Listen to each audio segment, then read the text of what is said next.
Hi, my name's Lila Hansen. I'm a senior at Larkin High School, and I've had the amazing opportunity to interview Carol Marin today, who is a female in journalism. So, did you want to introduce yourself?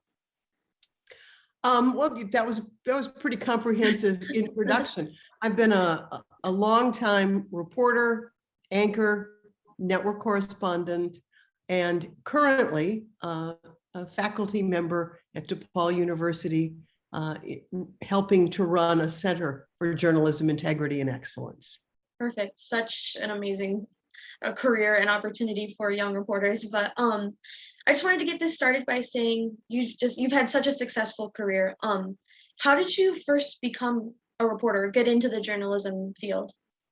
By growing up with my parents. My mom and dad were blue collar people, didn't have much money, worked very hard, but one of the things they always spent money on were newspapers.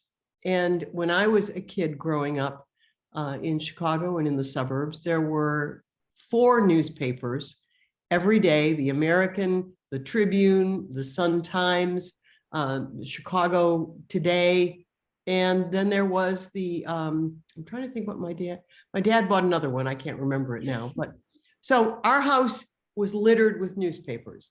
And the principal newspaper that my father loved was the Chicago Daily News. He loved it because Mike Royko, the legendary Pulitzer Prize winning columnist and author, was writing for that paper. So pretty quickly, I learned how to fight with my father over who got to read Mike Royko first. And he wrote about Chicago politics. He wrote about old Mayor Daley. He was funny and cutting and smart and knew politics. Perfect. So kind of getting into the topic of females and women in journalism, generally, what has your experience been being a woman in journalism? When I started in television news, there were not that many women in it.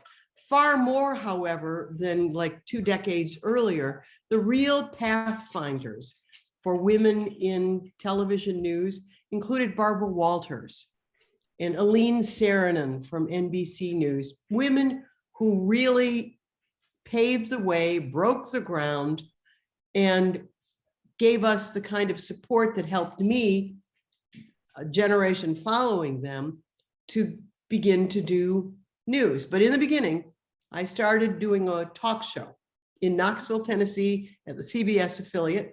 And the thing that the people who hired me liked to say was, it was a women's talk show. What is a women's talk show? Well, it's the kinds of things that women like makeup and underwear and, hair and fashion.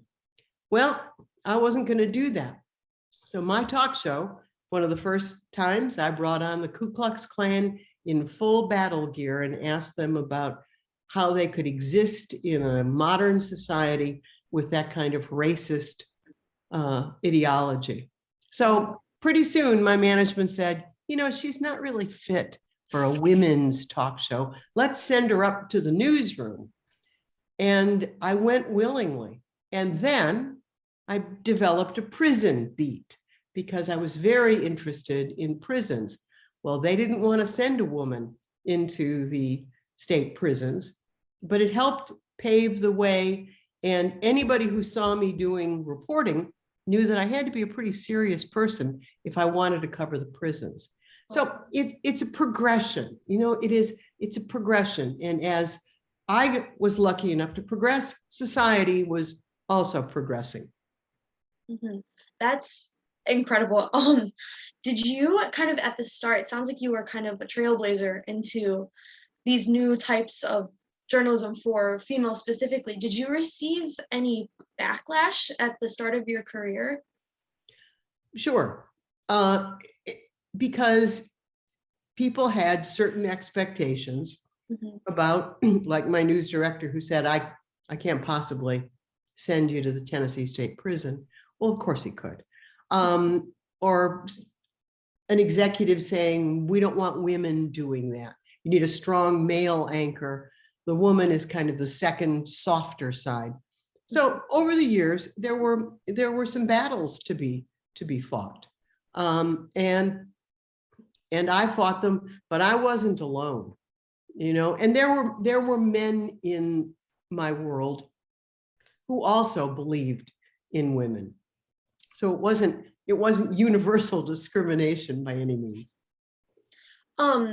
Just kind of alongside that, as a woman in journalism, would you say that there are any really specific advantages or disadvantages that you encountered kind of getting into this field? There are always advantages and disadvantages. People look at you and sometimes they feel they see a reflection of themselves. Mhm. If you're African American and you're talking to an African American person, they might feel that you have an experience and a kinship that they would relate to. The same thing applies to women, to men, to gays.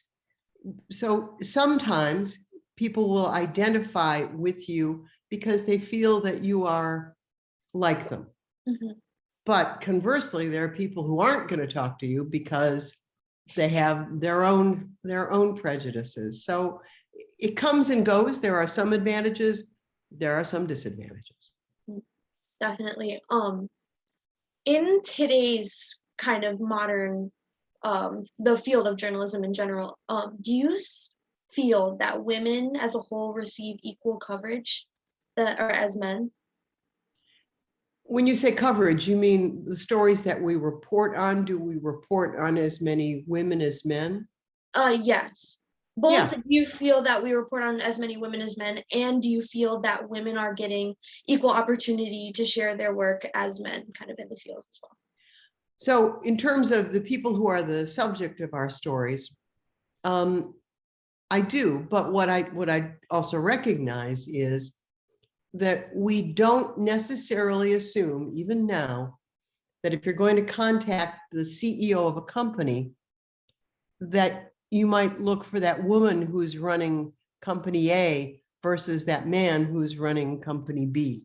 Mm-hmm. So sometimes there has to be a kind of purposeful search for a little more diversity, to think a little more widely than we otherwise might think.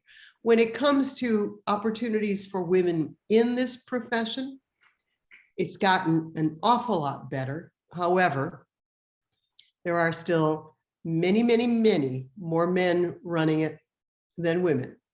Mm-hmm. It's changing a little, but just like in the boardrooms of major corporations, you ask yourself on those boards, how many board members are women? True. How many board chairs are women? And Yeah. I think the answer is still very disappointing. And I think that kind of leads me into my next question. Just do you feel that you've seen a major shift from when you first entered the field into 2022? Do you think that there's a recognizable change in the amount of women in the field of journalism? Actually, if you just even look at our students at DePaul, Mm-hmm. there are more women enrolling in our journalism classes than there are men. And we've seen some of that in law schools. Mm-hmm. And so do I understand fully what the shift is? I'm not sure that I do. But we certainly are seeing many more. But we need diversity all across the boards in terms of race and gender, ethnicity, experience. And so we still have a long way to go, shall I say. Oh, for sure. Do you think in drawing in these different levels of diversity, not only narrowing that in on just women, but as you said, across the board, what do you think is really going to bring that diversity? Do you think that's the coverage of stories, what we're focusing on, or do you think that's going to be just kind of a societal shift in itself and in the field? I think it's all of the above. Mm-hmm. I think it's all of the above. We need to be in this business intentional about realizing that we all take our biases to things, that we work very hard in journalism to put those biases aside, but we need to recognize that how many trans anchors have you seen? You're beginning to see the trans community much more visible. Part of that is they've said, damn it, I want access. I want to be seen and I want to be respected. But part of that is our responsibility, who may not be a member of the trans community, but need to see the landscape and the richness of the people we are. And that means you're intentional. Mm-hmm. For sure. In this, and I think that's a really good point, seeing that new kind of diversity come with this new rising generation of journalists. As a teacher and instructor of this new generation of people entering the field yourself, what potential do you see in your students that you think is going to make this generation the one to kind of break down those barriers? No generation is the one. All generations are a part of the totality of that effort. But our students, our kids go back home for Thanksgiving and they have aunts and uncles or mom or dad say, you want to be a journalist? What in the world are you thinking?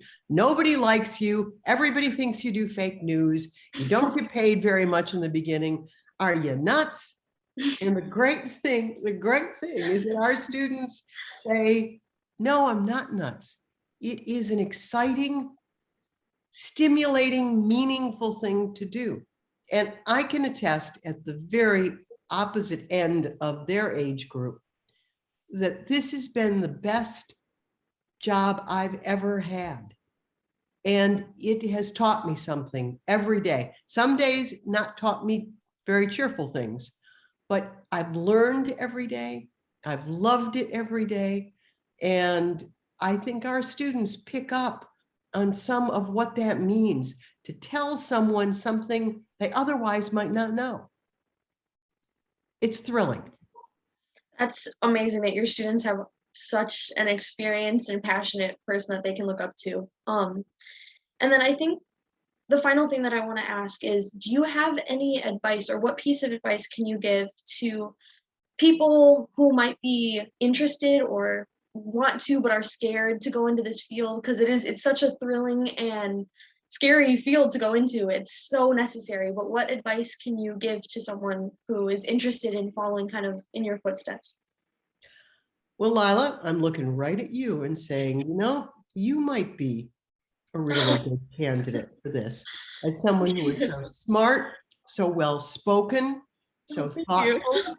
So you'd be one of the people I might go look to recruit. And what I would tell them is, go do what you love. There are so many people in this world who go to work every day because they need the money, but they hate the job.